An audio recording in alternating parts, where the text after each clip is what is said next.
अस्सलाम वालेकुम रहमतुल्लाह। की हाल है वीवर? ठीक हो? सेहत भी ठीक है? उम्मीद करता तुसी खैरोफियत में होवोगे। कल वीडियो तुहानू बना के विखाई सी मस्जिद का बाहरला हिस्सा। अज अंदरला व्यू तुहानू करवान लगा।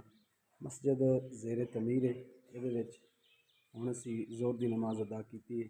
ये माशाअल्लाह इमामत की ड्यूटी सर अंजाम दे रहा मैं। अल्लाह पाक इसनू शादो आबाद फरमाए। मस्जिद का व्यू तुसा कर लिया।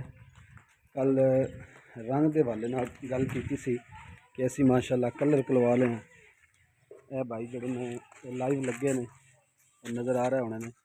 ये लाइव जोड़ा वो कलर कर रहे हैं कमरिया में। असी कलर करवा रहे हैं।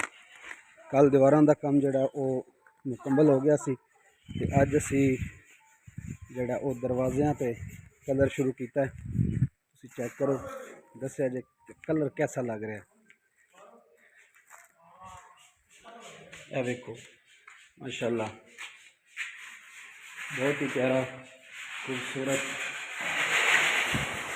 यह जो कमरिया के बार्डर ने, कमरिया के बार्डर लगे गए हैं।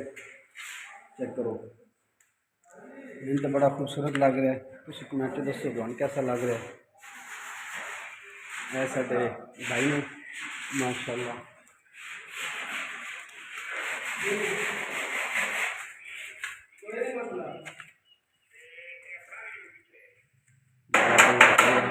अल्लाह पाक सब नू अपनी हिफ्ज़ो ईमान दे विच रखे। दिओ इजाज़त, नैक्सट व्लॉग दे विच मिलदे हैं। अल्लाह पाक सब दा भला, सब दी खैर फरमाए। जज़ाक।